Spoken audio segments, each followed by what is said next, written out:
Madison Clark's hands always felt cold at 2 a.m., no matter how many refills of burnt diner coffee she poured, or how often she ducked behind the counter to rub warmth into her fingers. The Highway 40 diner was the sort of place truckers came for pie and silence, and locals came to avoid home. It was 3 This days is all since I her have grandfather's left. funeral, but the ache from that felt older. I don't know what The to bruise do. of her family's rejection fading slower than the yellow glare of the streetlights outside. Rain traced slow, crooked lines down the window. Madison watched the last bus lurch away from the curb, Your red grandfather taillights trusted you vanishing, more than the rest, steam curling from a and the storm true drain. legacy has not yet She tucked a been loose claimed. strand of hair behind her ear and reached for her faded blue floral hairclip, the petals drooping, the paint chipped on the edges. It was all habit, like counting tips by the glow of the neon sign, like refilling salt shakers when the world felt off balance. The envelope had arrived in her mailbox that morning, unmarked, heavy with silence. Inside, a single crumpled dollar bill, nothing else. Not a note, not a clue, just Washington's tired face and the scent of old paper. Her cousins had split jewelry, stocks, a tidy cabin in Michigan. Her mother wouldn't even look her in the eye at the reading of the will. Now, under the diner's humming lights, Madison slid the bill between her fingers. The numbers printed on it meant nothing. She traced them anyway, as if they might spell out something hidden, some answer her grandfather meant only for her. She couldn't remember the last time anyone had trusted her with a secret. At the far booth, 2 loggers in high-vis jackets played chess on a battered board, their boots leaving dark prints on the tile. The soda machine hissed. Madison wiped crumbs from a laminated menu, pressing her thumb into the crease where blueberry pancakes had faded to a pale blue smudge. The bell above the door chimed, sharp in the empty space. She looked up, expecting another regular, but the man who entered was a stranger. Older, stiff-backed, his black umbrella dripped a trail across the linoleum. He wore a tweed coat that looked expensive in a way that was quiet, like old money or old secrets. He didn't sit. Instead, he waited by the pie display, glancing at her hairclip, the tiredness in her eyes, the dollar she'd set beside the tip jar. Madison Clark? His voice was dry as winter leaves. She nodded, gripping the edge of the counter. He placed a business card in front of her, gold letters, embossed. Edward Salter, attorney at law. Your grandfather trusted you more than the rest, Salter said, voice low. He left you a message that didn't make it into the will. Said you'd understand. Madison stared at him, then at the dollar. He left me this. That's all. Salter's eyes darted to the bill. Not all. There's more to find, if you're willing. The real inheritance hasn't been claimed. Outside, thunder rumbled, the neon light shivering on the puddled pavement. Madison swallowed, tasting old coffee and older doubts. Her thumb flicked the hair clip open and shut. The dollar felt heavier now. Behind her, the coffee pot gurgled, and someone's phone buzzed unanswered. Madison felt suspended, as if the world had frozen around this booth, this rain, this stranger. Salter leaned closer. $1? And a much bigger secret, Madison. She looked out the window. Yellow streetlight, rain, a torn bus schedule taped to the glass. Her reflection blurred and doubled, eyes hollow, lips pressed tight. The chess players paused, watching her, silent. Her hand shook as she reached for the dollar. A heartbeat. 2. I don't understand, she said quietly. Why me? Salter just smiled, slow and secretive. Your grandfather said you'd know when the time came. The kitchen bell dinged. Someone shouted for eggs. The smell of onions and grease floated through the air. wrapping around her memories of childhood breakfast at her grandfather's house. Warm hands, a deck of cards, old radio songs drifting down the hall. The diner felt smaller now. Madison's world contracted to the slip of paper in her hand and the stranger's steady gaze. She fiddled with the hair clip, nerves fraying at the edges. Outside, rain began to fall harder, droplets racing each other down the glass. A freight train passed in the distance, horn low and mournful. Freeze frame. Madison alone at the booth, dollar bill between her fingers. Neon lights blinking in the rain-streaked window. The sound of thunder. The whisper of the hair clip snapping open and shut. Somewhere out there, a secret waited. She just wasn't sure if she was ready to claim it. Madison didn't sleep after the lawyer left. She spent the rest of her shift refilling black coffee for men who wouldn't meet her eyes, scraping plates and counting tips with a kind of careful detachment. At sunrise, she walked home under dripping maple trees, the dawn weak and gray, her shoes squelching with each step. The dollar bill was folded into a tight square inside her jacket pocket. The blue hair clip tugged at her scalp. Her son's voice, half awake, muffled by blankets, floated from the living room. Cartoons flickered on the old TV. The apartment smelled like toast and something burnt. Madison checked her phone. 2 unread messages from Tyler, terse reminders about tonight's call schedule. She shut the phone off. It was too early for arguments about custody and whose week it was. She changed out of her uniform, ran cold water over her wrists, and sat at the kitchen table. The dollar bill lay between her palms. On a whim, she turned it over. A line of faded ink, barely legible, ran along the top edge. First National, Willowbrook, ask for box 211. Willowbrook was a 30-minute drive, a town she'd only ever heard about in her grandfather's stories. Cows, train tracks, a single blinking stoplight. Madison pictured herself showing up at some country bank, asking questions with nothing to show but a tattered bill and an unfamiliar name. It felt ridiculous, but the lawyer's words still echoed in her ears. She waited for her son to finish his cereal, packed his lunch, kissed the crown of his head, and watched him disappear down the apartment stairwell towards school. Sunlight crept across the chipped tiles as Madison laced up her shoes. She slipped the blue floral hair clip into her hair, checked her purse for gas money, and locked the apartment behind her. The drive out to Willowbrook was slow. Radio static, the dull hum of tires on wet pavement, farms flashing by, silos, rusted trucks, a single dog sleeping on a porch. The road narrowed as she crossed the county line. Madison's hands tightened on the wheel, knuckles white, the dollar bill safe in her purse.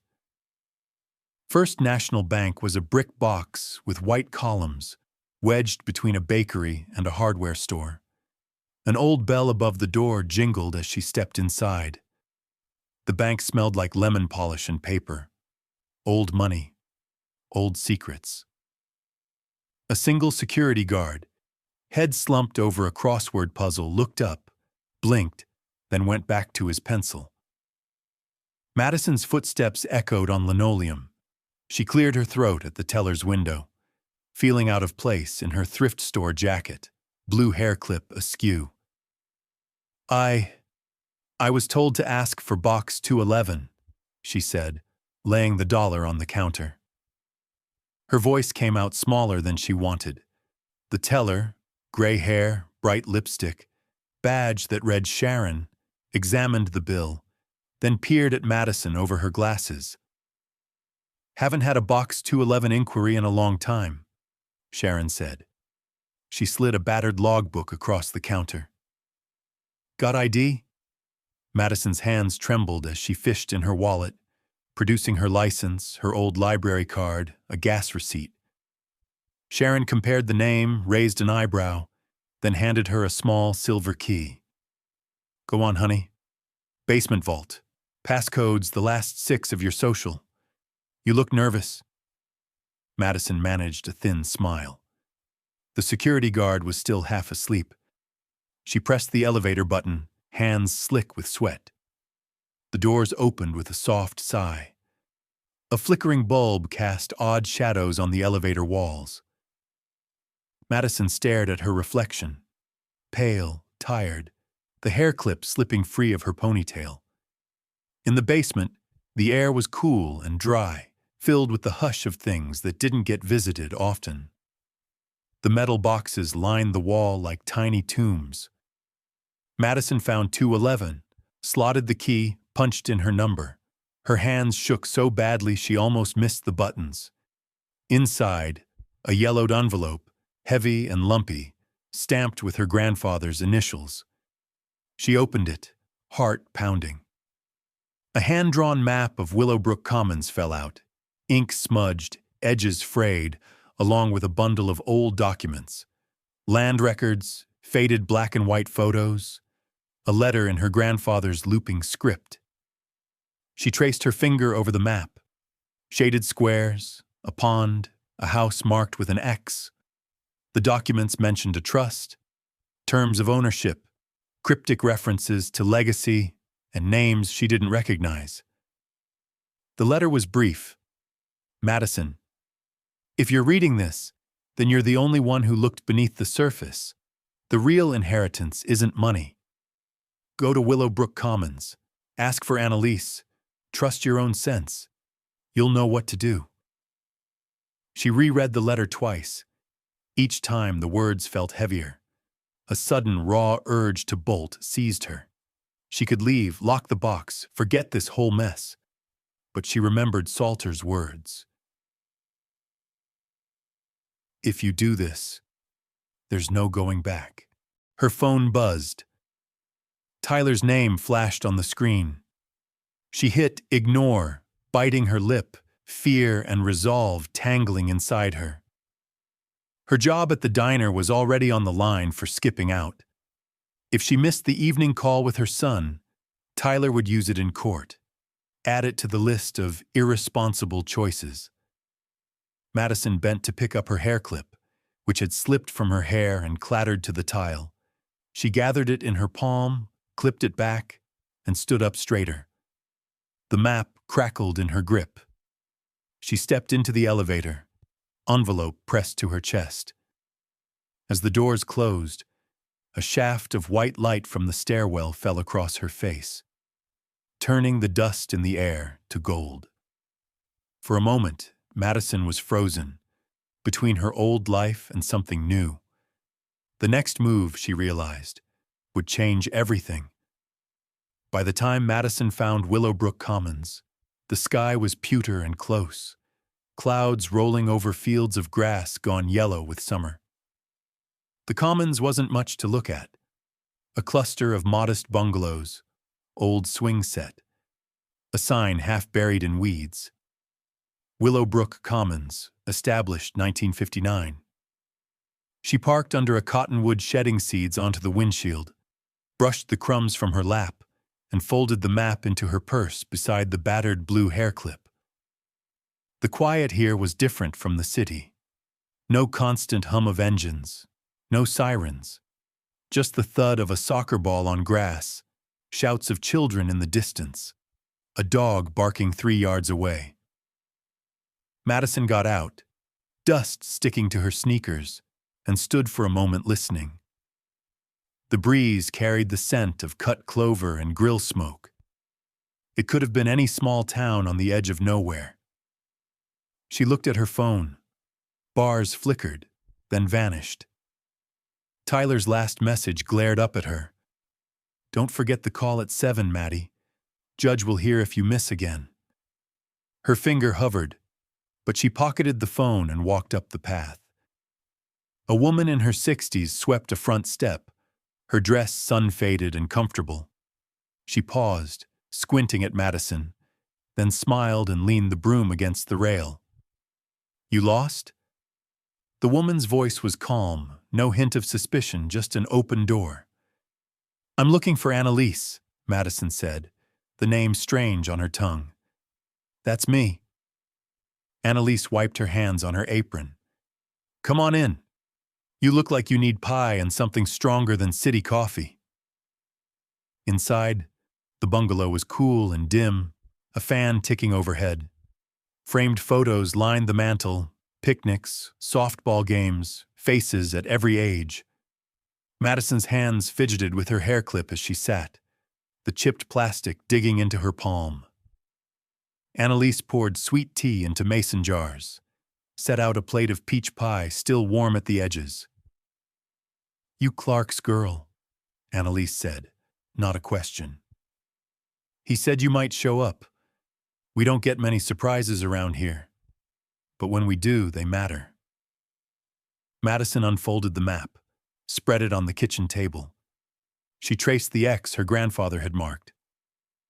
Annalise watched, sipping her tea, face unreadable. He left me nothing but a dollar bill and this, Madison said, voice small. He said to trust my sense. That's more than most folks start with. Annalise glanced out the window toward the kids in the yard. This place, it's been home for a lot of people who didn't fit anywhere else. Your granddad kept us together, even when the county wanted us gone. A crash outside, the soccer ball bouncing off a mailbox, laughter.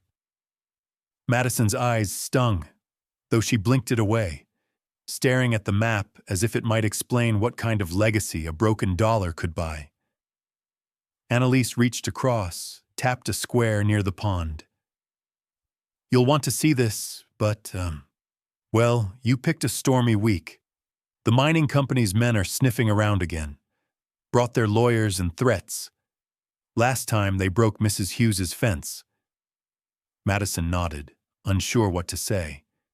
She touched the dollar bill, creased, taped now to the corner of the fridge, next to drawings and a faded postcard. Her hand shook as she gripped a chipped coffee mug. A voice inside her whispered that she should leave, go back to the city before things got complicated. But she stayed. As dusk settled, neighbors filtered through Annalise's porch. A man with a limp and a crooked smile, a girl with paint-stained jeans, an old couple holding hands. Someone brought casserole, another set out folding chairs. The talk was light at first. Gardens, school, the weather, then shifted, almost invisibly, to worry. They say we're squatters, a neighbor said, not looking at Madison, that we're trespassing on what they bought fair and square. We got the deeds, Annalise snapped. We've got more right to this land than any company with a gold-embossed letterhead. Night gathered slowly, gold light slanting through the kitchen. Madison sat silent, absorbing the tension that hummed beneath each word. A warning siren blared at the edge of the village, harsh and unfamiliar. The porch stilled. Outside, the rumble of engines, bulldozers crawling toward the edge of the commons. A boy's voice called from the field, thin with fear. Madison stepped onto the porch, her chest tight. She watched as the kids scrambled indoors, the soccer ball abandoned.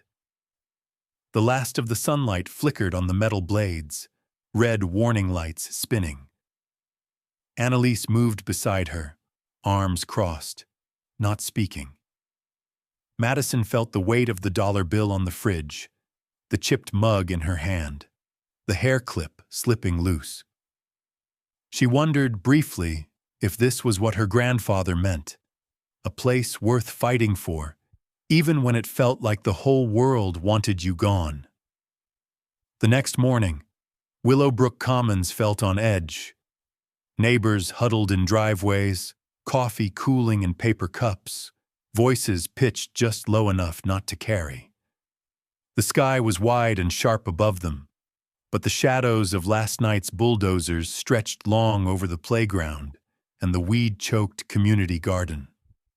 Madison stood by the window of Annalise's kitchen, mug cupped between her palms, the chipped blue hair clip fastened at the nape of her neck. The dollar bill still clung to the fridge, held up by a smiling tomato magnet. She watched the light shift across the map her grandfather had left, creased and now speckled with crumbs. Down the road, two men in mining company vests prowled the edge of the commons, cell phones pointed at homes and fences, snapping photos without a word to anyone. A local reporter's van idled at the curb. Its satellite dish glinted as it rose toward the sky. A knock rattled the door. Annalise let in 3 neighbors, all anxious, voices tumbling over each other. "They're saying we never filed the right papers," one muttered. "Some kind of loophole." Another clutched a copy of the local paper. Front page headline, "Single Mom Blocks Progress." Madison's own face, blurred, stared out above the fold. She felt the hot flare of humiliation, then a kind of hollow tiredness. "They twisted it," she said, voice flat. Annalise shrugged. "That's how they play. They want you rattled, honey. Don't let 'em see it worked." The day unraveled. By noon, a crowd had gathered near the main road. Miners on one side, Willowbrook's families on the other. The sheriff, red-faced, sweating under his hat, tried to keep order, muttering about trespass and public safety. Madison found herself at the edge, watching her son, Jamie, kick at the dirt, hands shoved in his pockets. A pickup rumbled by, its horn blaring.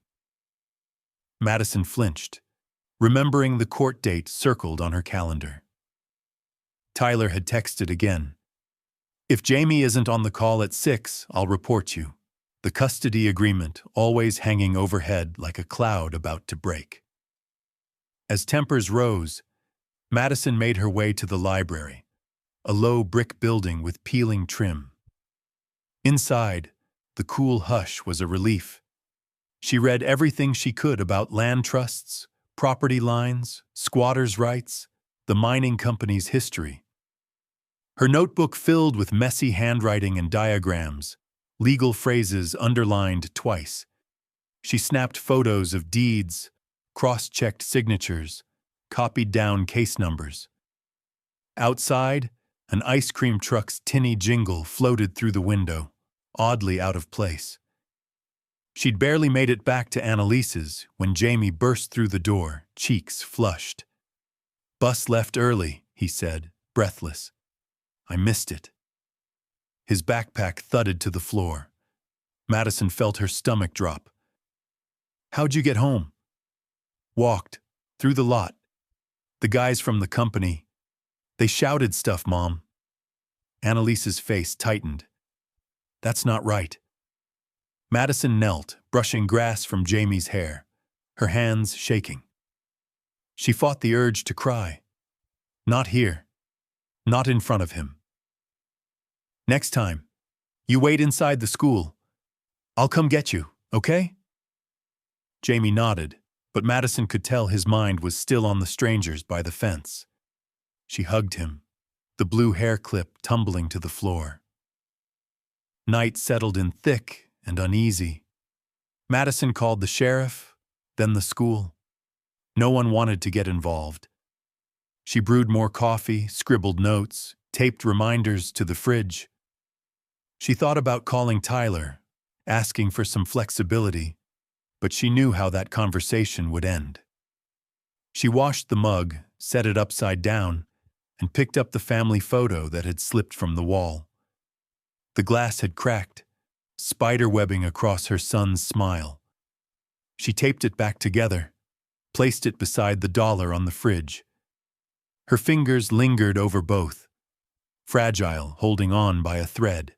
At midnight, the Commons was still awake. Porch lights blinked on and off. Annalise checked the locks twice. Madison stood outside, barefoot on cool grass, listening to the woods rustle at the edge of the property. Somewhere, a coyote yipped. Somewhere else, a car's engine idled and then faded away. She looked up at the apartment windows, at the cardboard signs in front yards, at the shadows of her neighbors moving from house to house. She felt their hope and their worry, and the thin wall between belonging and being driven out. Inside, she found her hair clip on the rug, bent but not broken. She held it in her palm, squeezed until her knuckles went white. She told herself she would not let them take anything else, not without a fight. Madison's alarm rang at 6, hours before sunlight slipped over the trees, and still the day felt heavy before it even began. Jamie slept with one arm across his face, his backpack at his feet, as if he expected to move again in the night. In the kitchen, Madison sat at the table with Annalise, legal pads spread out between coffee mugs and crumbs from last night's pie. The blue hair clip hung from her finger, swinging back and forth. The old dollar bill stared at her from its place on the fridge. Outside, the Commons was quieter than usual. Windows stayed shuttered, neighbors spoke in lowered tones, and a layer of dust coated every car parked at the curb. A neighbor's radio played static, and an old country song that sounded half-melted by sun and years. Announced that morning, a court date had been set for the custody hearing. Soon, too soon. The letter sat folded on the counter, the official language stiff and impersonal. Tyler's lawyer had filed papers, calling Madison unstable and Willowbrook an unsuitable environment for children. The mining company's case grew louder, their lawyers hungrier. At a town meeting, the air pulsed with fear and frustration, old wounds splitting open. Madison tried to fight back the sense of being trapped, tried to focus on tasks, copy documents, call legal aid, organize files, rehearse answers.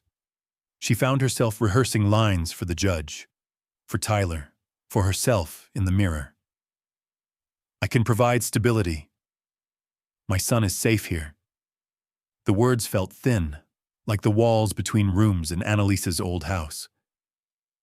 Jamie picked at his cereal, gaze fixed on the cartoon on his placemat. He didn't ask about the mining trucks or the lawyers or the men taking pictures. He just ate, swinging his feet, the blue shoelaces coming undone. As the day stretched on, neighbors gathered in the grassy courtyard. The air smelled like sunscreen and worry. Kids kicked a soccer ball, chasing it through patches of sunlight and shadow, while their parents huddled nearby, trading rumors. Annalise made a show of slicing pie for anyone who'd take it, as if butter and sugar might bind the place together for another day. Mid-afternoon, a sharp knock interrupted Madison's thoughts. The sheriff stood on the stoop, hat in hand, apology creasing his weathered face. "Ma'am, just doing my job. Court's ordered an inspection," he said. Behind him, a county official peered over a clipboard, glancing at the peeling paint, the sagging porch rail. Madison's mouth felt dry as she let them in. They measured, photographed, checked outlets, muttered to each other in clipped tones. Every click of the camera felt like a tiny judgment. Annalise stood silent by the window, arms folded, eyes fixed outside. That evening, the Commons gathered in the community center, a low building with folding chairs, linoleum floor scuffed from years of potlucks and bingo nights. Voices buzzed in waves, anger, exhaustion, hope, echoing in the empty corners.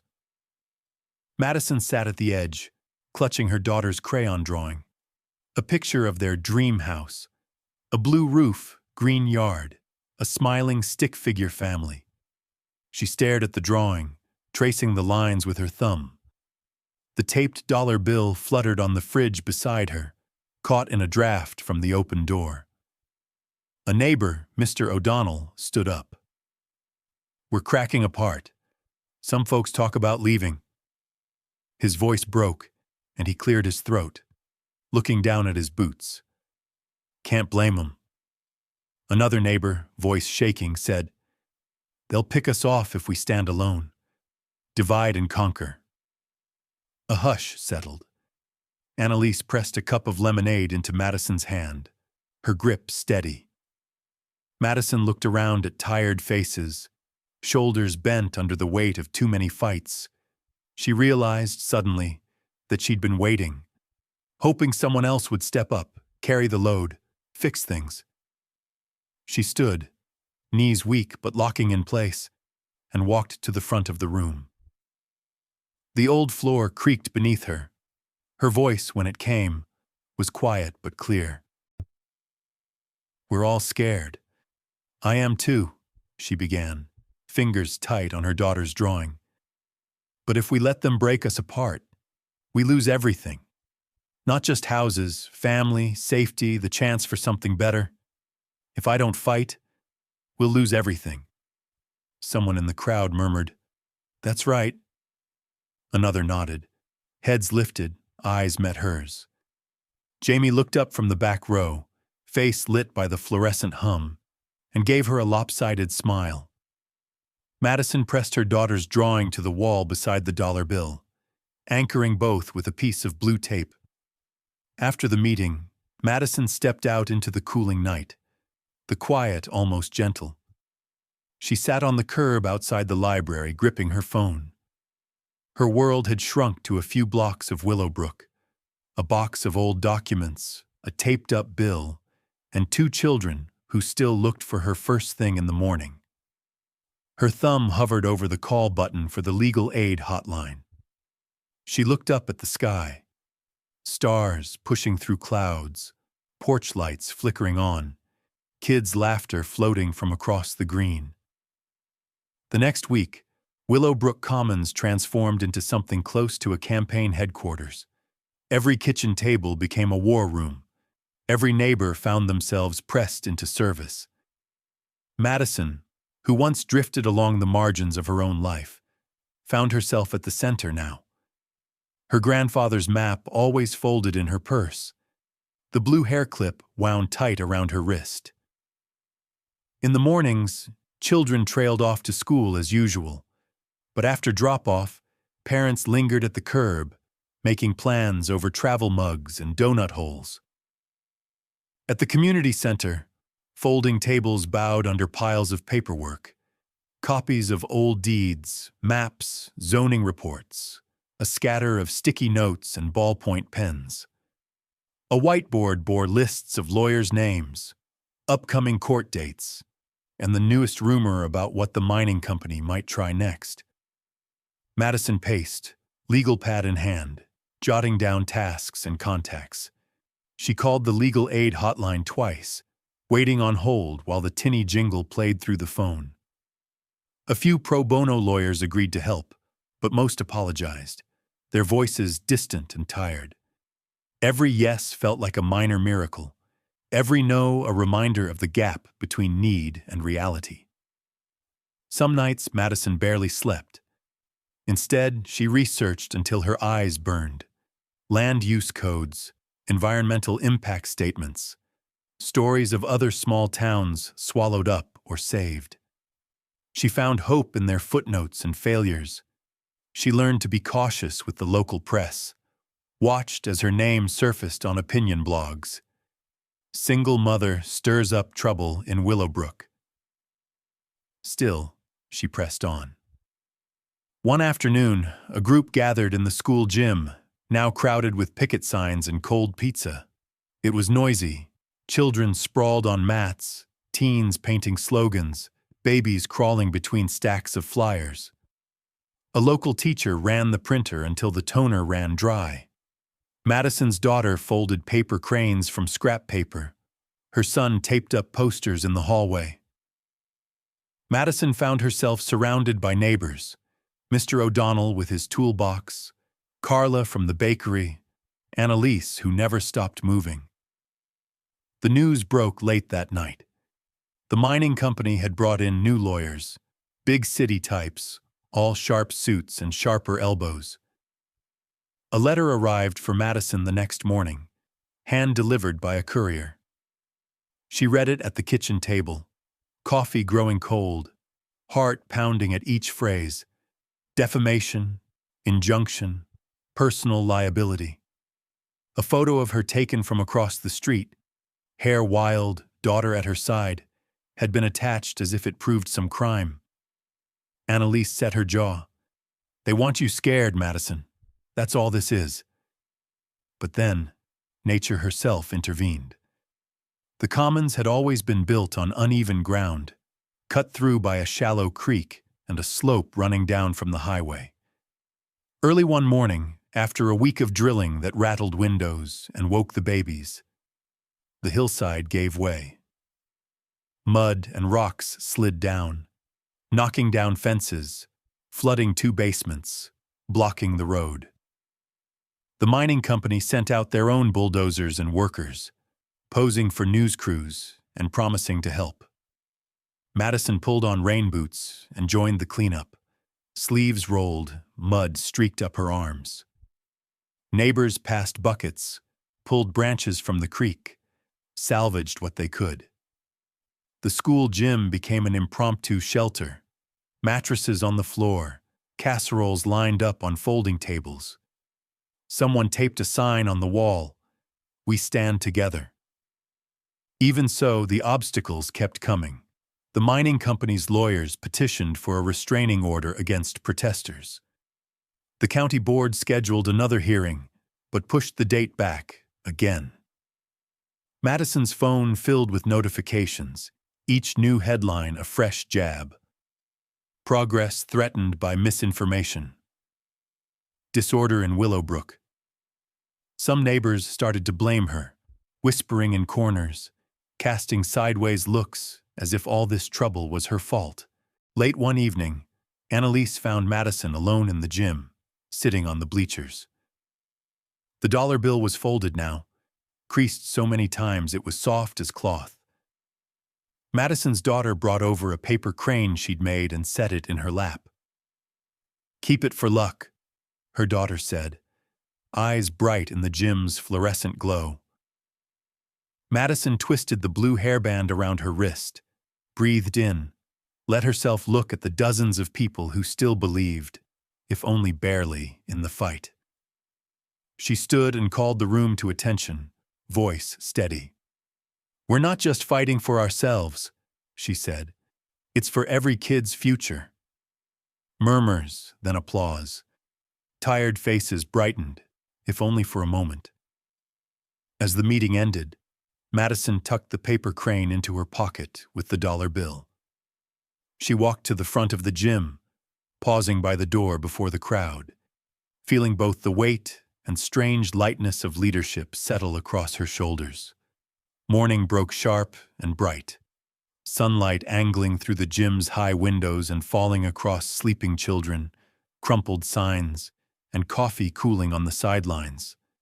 Madison paced near the makeshift podium. A folding table dressed with a faded tablecloth, a stack of forms, and a worn legal pad covered with notes.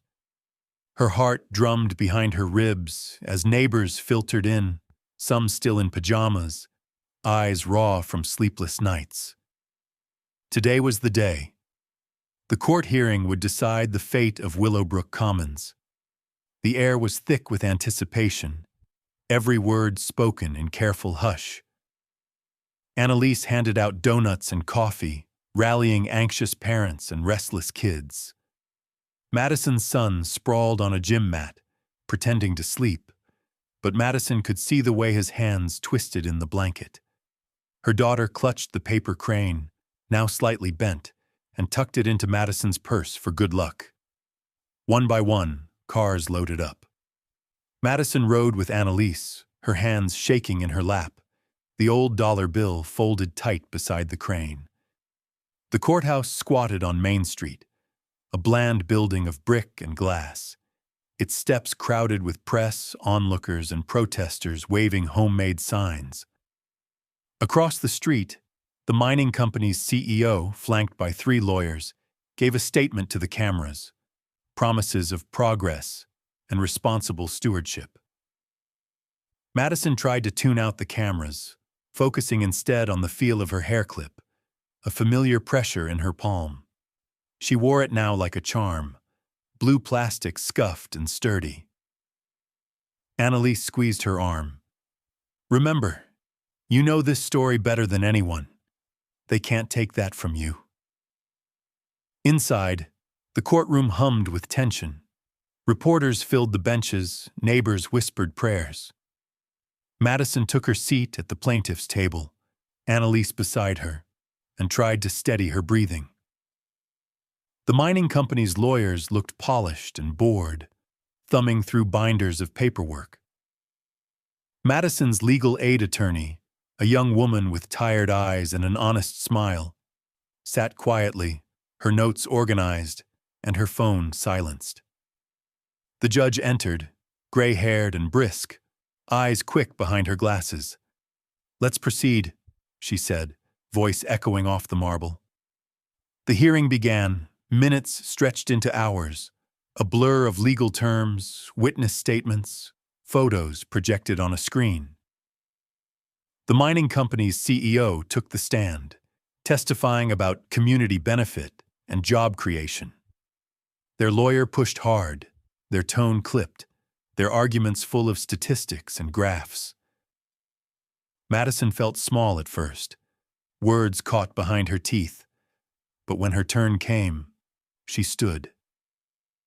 She glanced at her son, wide-eyed in the gallery, at her daughter's drawing taped beside the courtroom door. She reached into her purse, pressed the paper crane into her son's hand, and let her fingers rest on the dollar bill. Her statement wasn't perfect. Her voice caught. Her hands shook. But she told the story of Willowbrook Commons as her grandfather would have, about neighbors banding together, about children who grew up under these roofs, about a community that made space for everyone. She described the mining company's intimidation, the sleepless nights, the storm and the landslide that followed. She held up the old deeds, photographs, her grandfather's letter. "My grandfather believed everyone here mattered," she finished, voice low but steady. "Not just people with money or the loudest voice, but all of us. He left me this place to protect because he knew I'd see what it's worth. Not in dollars, but in lives." The courtroom stilled. Her attorney nodded, pressing her lips together, and Annalise dabbed her eyes with a handkerchief. A commotion rippled through the gallery as one of Madison's neighbors, Mr. O'Donnell, stood and addressed the judge. "Your Honor, we may not have much, but we have each other. That's worth defending." The judge listened, silent, as neighbor after neighbor rose to speak. Some nervous, others fierce, each testimony weaving together the real story of Willowbrook. The mining company's lawyers tried to interrupt, but the judge raised her hand.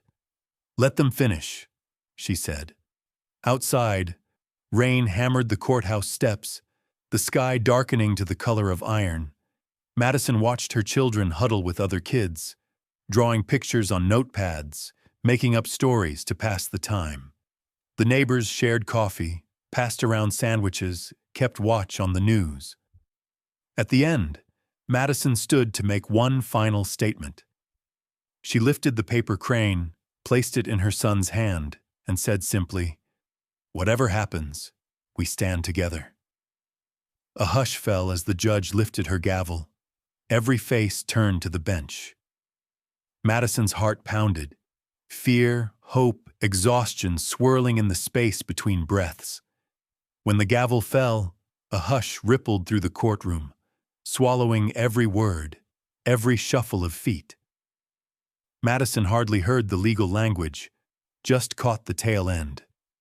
The plaintiffs retain their rights to Willowbrook Commons, subject to further review of the trust's original terms.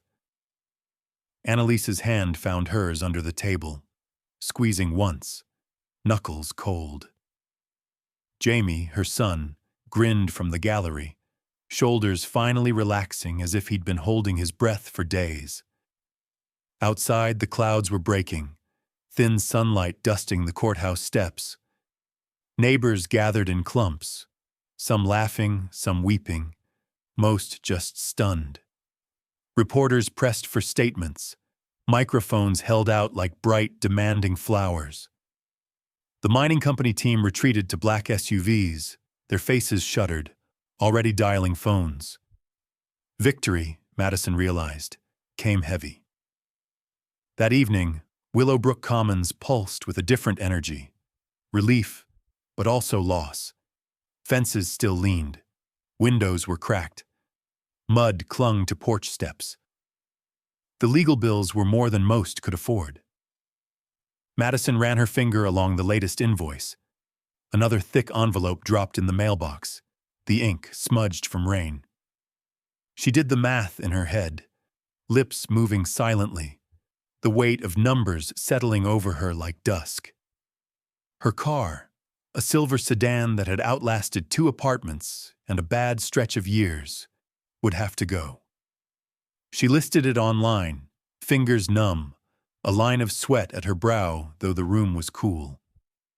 She borrowed a friend's truck for errands, swallowing her pride, reminding herself it was only for now. Some families didn't stay.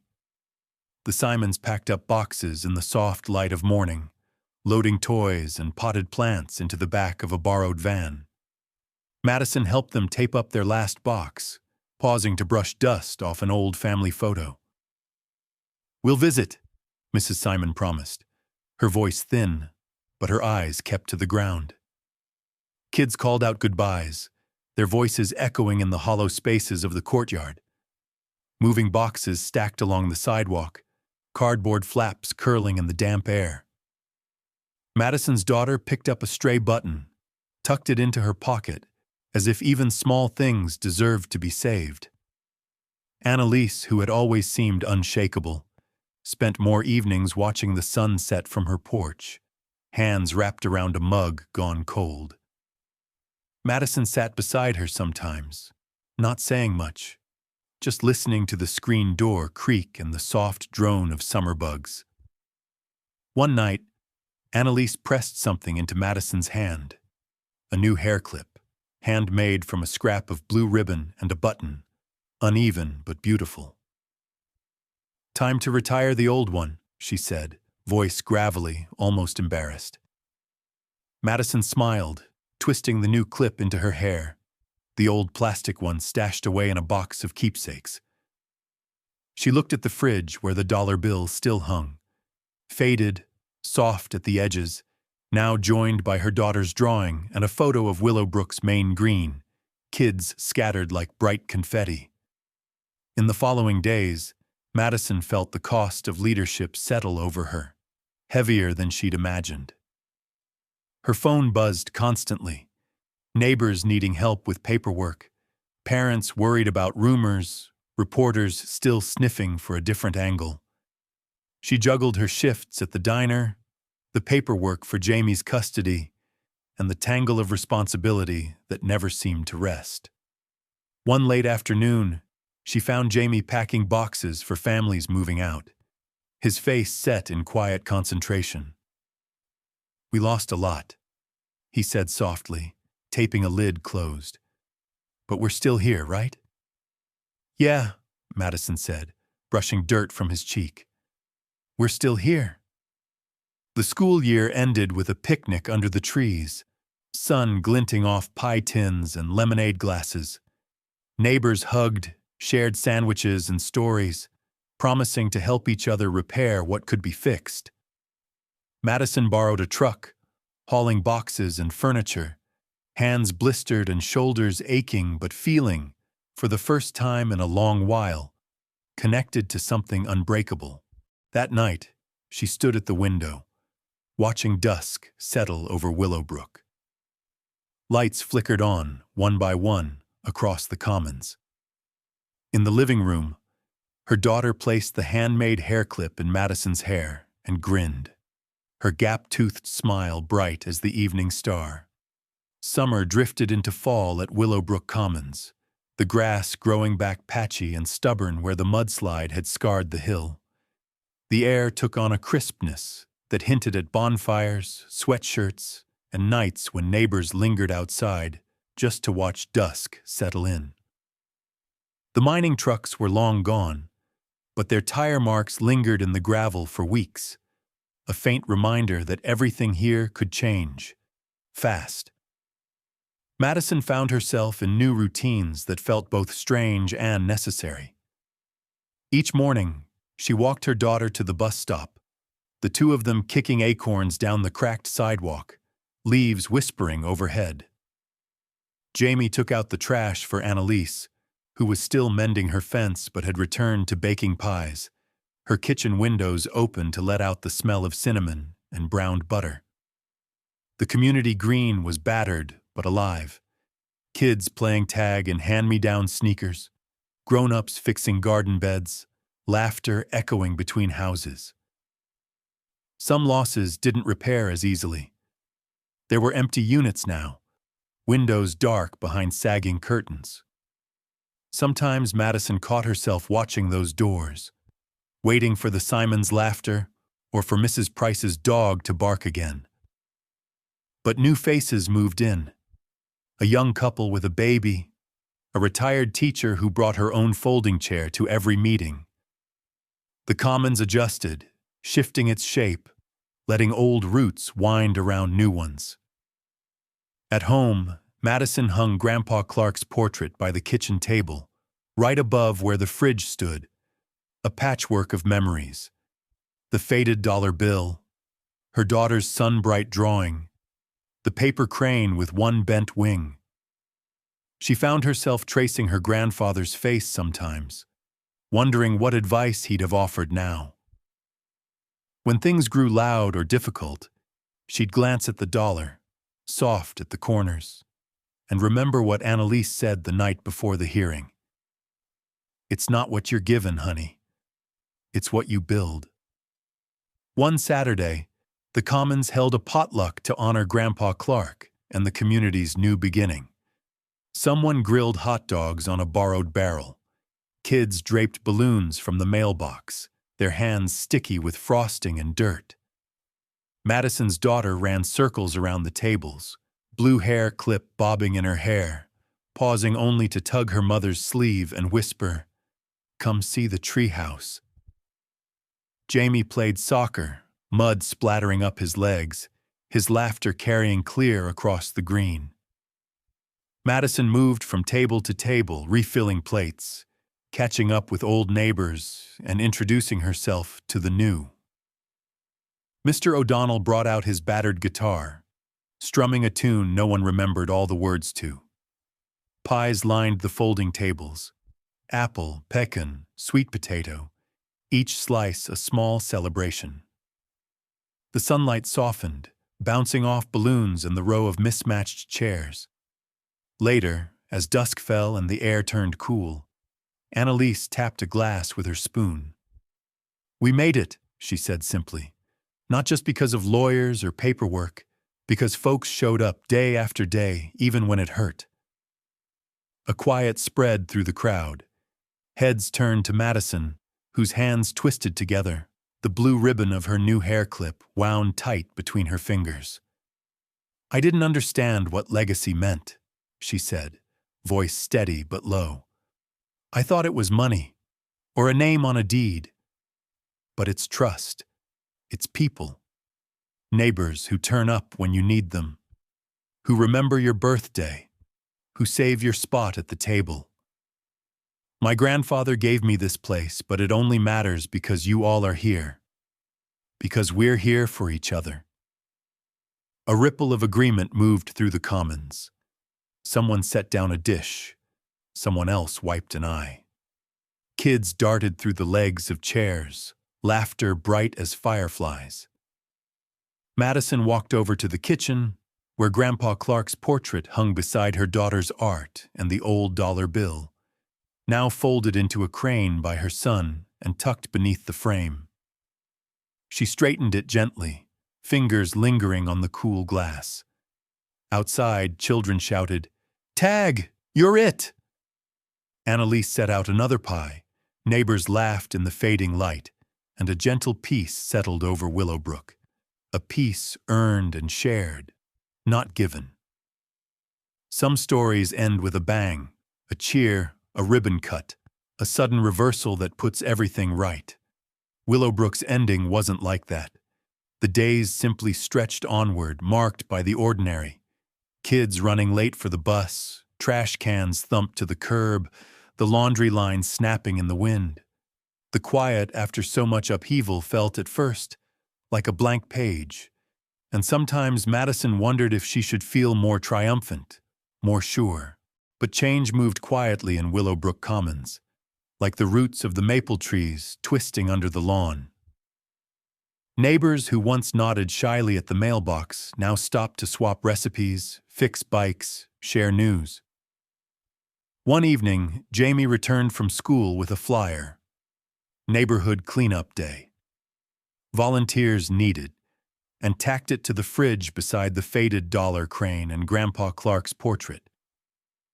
Madison found herself tagged in a Facebook group for single moms, where her story, stripped of details and smoothed into inspiration, made the rounds. Someone posted a photo. Her, hair clip shining blue in the sun, a child's drawing taped behind her on the fridge. Likes and hearts piled up, comments from strangers. "You give me hope. Wish my town had a Madison." She answered a few, then closed the app, turning her attention to the familiar. Homework at the table, carrots to chop for soup, her daughter's laughter bubbling from the next room. The new normal settled in. Annalise planted sunflowers by the sign at the Commons entrance, their heads nodding in the breeze. A group of neighbors raised the first beam for a new play structure, laughter mingling with the whir of drills and the snap of measuring tapes.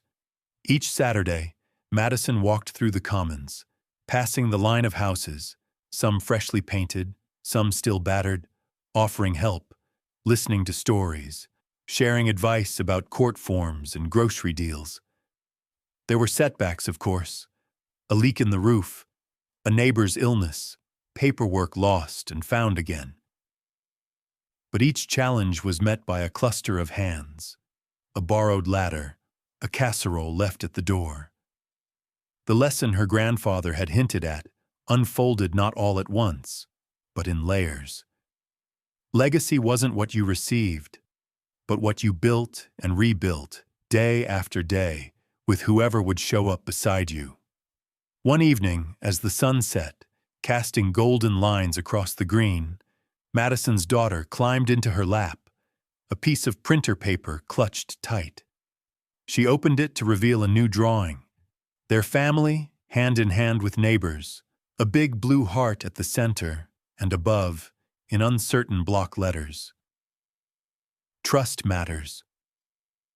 Madison pressed a kiss to her daughter's head, feeling the brush of the new hair clip against her cheek.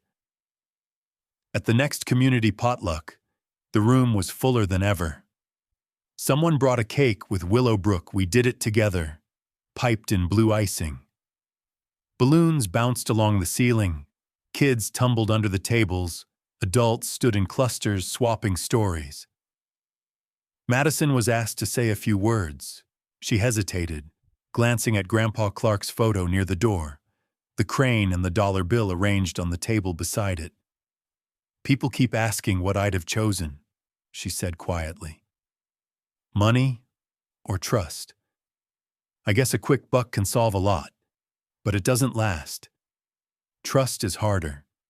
You build it with late nights and hard choices and showing up for each other, even when you're tired, even when you're scared. That's what holds us together. That's what I want for my kids, and for yours." There were nods, a ripple of applause, but mostly there was a kind of listening that carried beyond the words. She sat down as the music started, letting the conversation swell around her. Stories told and retold, children's games, the steady hum of belonging. Later, as dusk fell, neighbors gathered outside to string up a new "Welcome Home" banner. The old dollar bill, the paper crane, and the blue hair clip sat together on the picnic table. Simple things, but layered now with meaning. Jamie snapped a photo for the group page. Annalise posted it with a caption, "Legacy is what we build together, not what we're given." Somewhere, soft music drifted from a speaker, blending with laughter and the easy rhythm of a town settling in for the night. Madison watched her children play under the lanterns, their shadows long and unhurried, and knew the story wouldn't end here. Not really. Share your story. For more journeys like Madison's, join us.